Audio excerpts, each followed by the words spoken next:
মেয়ে হিজাব নিকাবের সাথে হাত মোজা পা মোজা পরে, এটা শুনেই দিনদারিত্বের মানদণ্ড স্থির করে বিয়ের জন্য পাগল হয়ে যায়েন না। কত শত মেয়ে দেখেছি পরিপূর্ণ পর্দা করেও বয়ফ্রেন্ড নিয়ে দিব্যি হেসে হেসে রাস্তা অতিক্রম করছে। কত শত মেয়ে দেখেছি একাধিক ছেলে বন্ধুর সাথে আড্ডায় মত্ত হতে। আর আজকাল অনেকে তো বোরখা পরেও বিভিন্ন বিধর্মী অনুষ্ঠানে উপস্থিত হয়ে তা উদযাপন করে। কি আর বলবেন বলেন। তবে পাত্রী নির্বাচনের কথা বাদ দিলেও আজকাল কিছু সনাতনী লম্পটরা এরকম বোনদের টার্গেট করছে। তারা টিম ওয়াইজ ভাগ হয়ে বোনদের টার্গেট করছে। এদের রয়েছে বিভিন্ন ফেসবুক গ্রুপ, রয়েছে মেসেঞ্জার গ্রুপ, সেখানে তারা তাদের প্ল্যান করে আর কতককে দিয়ে তা এভাবেই বাস্তবায়ন করায়।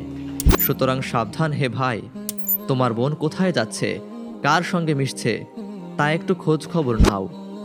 বাবাদের উদ্দেশ্যে বলবো, ব্যবসা বাণিজ্যের পেছনে ছুটতে ছুটতে এটা ভুলে যায়েন না আপনার ঘরে প্রাপ্তবয়স্ক একটি মেয়ে আছে। এর খোঁজ খবর রাখা আপনার পৈতৃক দায়িত্ব। মাহমুদ বিন নূর।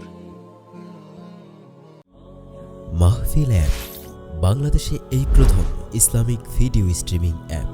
আসমানের আয়োজন, দুনিয়ার আবেশে আসমানের আয়োজনে।